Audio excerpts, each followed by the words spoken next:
नमस्कार. आज आपण इतिहासातल्या अशा एका पानाचं विश्लेषण करणार आहोत जे केवळ एका युद्धापुरतं मर्यादित नाही. हा एक असा प्रसंग आहे जो अंगावर काटा आणतो आणि त्याचवेळी डोळ्यांच्या कडाही ओलावतो.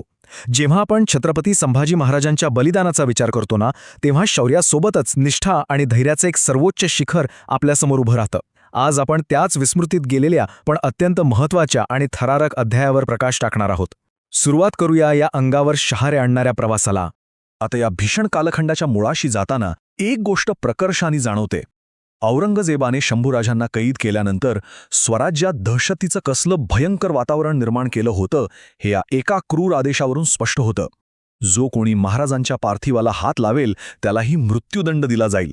हा फक्त एक आदेश नव्हता बरं का, ती एक अत्यंत क्रूर आणि थंड डोक्याने खेळलेली चाल होती. संपूर्ण रयतेच्या मनात कायमस्वरूपी कधी न संपणारी भीती निर्माण करणं हाच त्याचा एकुलता एक हेतू होता. पण हे सगळं का घडत होतं? कारण छत्रपती शिवाजी महाराजांनंतर स्वराज्याची धुरा अत्यंत खंबीरपणे कोणी सांभाळली असेल तर ती शंभूराजांनी. ते केवळ एक योद्धे नव्हते, ते स्वराज्याचे अढळ रक्षक होते. औरंगजेबाने त्यांचा अमानुष छळ केला, शब्दात सांगता येणार नाही एवढ्या यातना दिल्या, पण तरीही त्यांनी शेवटच्या श्वासापर्यंत आपल्या रयतेशी गद्दारी केली नाही. मुघल बादशाहसमोर झुकण्यास त्यांनी स्पष्ट नकार दिला. त्यांचा हाच निर्भय बाणा खऱ्या अर्थाने स्वराज्याचा आत्मा होता. मुघल बादशाह औरंगजेब जेव्हा प्रचंड फौज घेऊन दक्षिणेत उतरला तेव्हा त्याचं ध्येय फक्त एका राजाला संपवणं एवढंच नव्हतं. त्याचं अंतिम स्वप्न होतं हे मराठा साम्राज्य मुळासकट उखडून टाकणं, इथल्या रयतेचा, इथल्या मातीचा आत्मविश्वास पूर्णपणे चिरडून टाकणं. महाराजांच्या हत्येतून त्याला असा थेट संदेश द्यायचा होता की स्वराज्याची ताकद आता कायमची संपली आहे. आणि याचसाठी औरंगजेबाची रणनीती अत्यंत क्रूर होती. त्याने केवळ महाराजांची निर्घृण हत्या केली नाही, तर त्यानंतर संपूर्ण राज्यात हेतू पुरस्कार मुद्दामून एक घबराट पसरवली. सर्वात भयंकर गोष्ट म्हणजे त्याने महाराजांवर सन्मानाने अंत्यसंस्कार करण्यावरच बंदी घातली. त्याला पक्क ठाऊक होतं, जर महाराजांना अखेरचा निरोप सन्मानाने दिला गेला तर या मराठ्यांचा स्वाभिमान आणि संघर्ष करण्याची जिद्द पुन्हा एकदा पेटून उठेल. हीच भीती त्याच्या मनात होती आणि तीच भीती त्याने आपलं मुख्य हत्यार बनवली. या क्रूर आदेशामुळे काय झालं? सर्वत्र एक भयाण शांतता पसरली. मृत्यूची टांगती तलवार प्रत्येकाच्या डोक्यावर होती.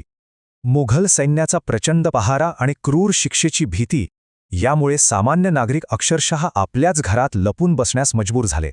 विचार करा त्या परिस्थितीचा.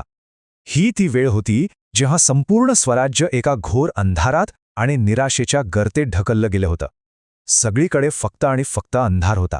पण ह्याच घोर अंधारात आशेचा आणि धैर्याचा एक अभूतपूर्व किरण निर्माण झाला. हे अत्यंत महत्त्वाचं आहे. जेव्हा मृत्यूची भीती सर्वांना ग्रासून होती तेव्हा गोविंद महार आणि त्यांचे काही निडर साथीदार पुढे आले. त्यांनी ठरवलं की काहीही झालं तरी चालेल, पण आपल्या राजाची अशी विटंबना ते खपवून घेणार नाहीत. निराशेच्या त्या क्षणी सामान्य माणसांचा हा उठाव स्वराज्यासाठी खऱ्या अर्थाने एक संजीवनी ठरला.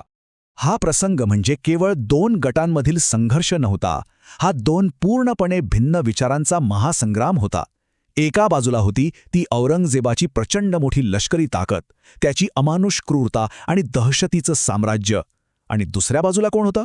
गोविंद महार आणि त्यांचे मूठभर साथीदार, ज्यांच्याकडे ना शस्त्र होती ना स्वतःचं सैन्य. त्यांच्याकडे होती ती फक्त अथांग माणुसकी, निडर निष्ठा आणि स्वराज्याप्रती असलेलं अढळ प्रेम. हा स्वराज्याचा राजा आहे, यांचा सन्मान होणं आवश्यकच आहे. ही एकच साधी पण अत्यंत सखोल भावना त्या शूरवीरांच्या मनात होती. आपण फक्त एक क्षण विचार करूया. आपल्या राजाच्या मृतदेहावर सन्मानाने अंत्यसंस्कार व्हावेत यासाठी स्वतःच्या प्राणांची आहुती देण्याची तयारी ठेवणं, ही केवढी मोठी भक्ती आहे. याच एका विचाराने त्यांना मृत्यूच्या भीतीवर मात करण्याची प्रचंड, अचाट ताकद दिली. ती रात्र प्रत्यक्ष काळाची होती.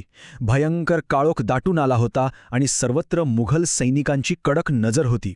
श्वास घ्यायलाही भीती वाटावी अशी ती परिस्थिती.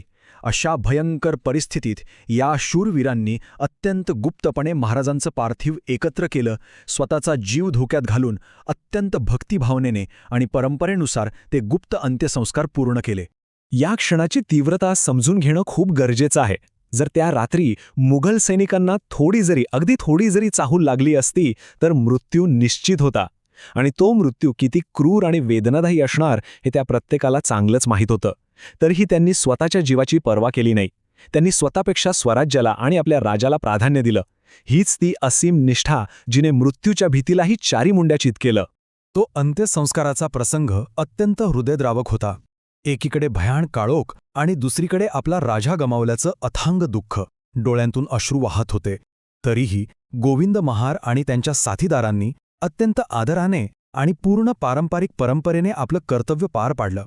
तो काळोख जरी गडद असला ना, तरी त्यांची निष्ठा आणि माणुसकी त्या रात्री एका प्रखर दिव्यासारखी तेवत होती. आज वढू-बुद्रुक हे ठिकाण याच ऐतिहासिक शौर्याची साक्ष देत खंबीरपणे उभं आहे. ही तीच पवित्र भूमी आहे जिथे छत्रपती संभाजी महाराजांच्या स्मृती आणि गोविंद महारांसारख्या शूरवीरांचं निडर समर्पण आजही जिवंत आहे.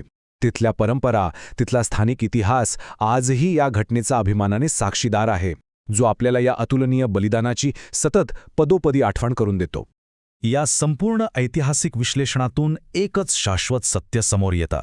युद्ध नक्कीच तलवारीच्या जोरावर जिंकली जातात, पण इतिहास आणि अमरत्व ते फक्त माणुसकी आणि निष्ठेनेच प्राप्त होतं.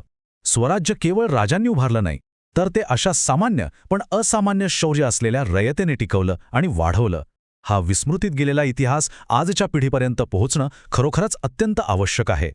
आणि म्हणूनच इतिहासाच्या या पानावरून एक अत्यंत महत्त्वाचा प्रश्न उभा राहतो. स्वराज्य हे केवळ तलवारीच्या पातीवर जिंकलं गेलं, की अशा अथांग माणुसकी आणि सर्वोच्च निष्ठेच्या पायावर उजळून निघालं? या प्रश्नाचा विचार आपण सर्वांनी नक्कीच करायला हवा. इतिहासाच्या पानांमध्ये हरवलेल्या अशा शूरवीरांना आपण विसरून चालणार नाही. मला खात्री आहे की आजच्या या विश्लेषणातून अशाच आणखी काही ऐतिहासिक सत्यांचा शोध घेण्याची प्रेरणा तुम्हाला नक्कीच मिळेल.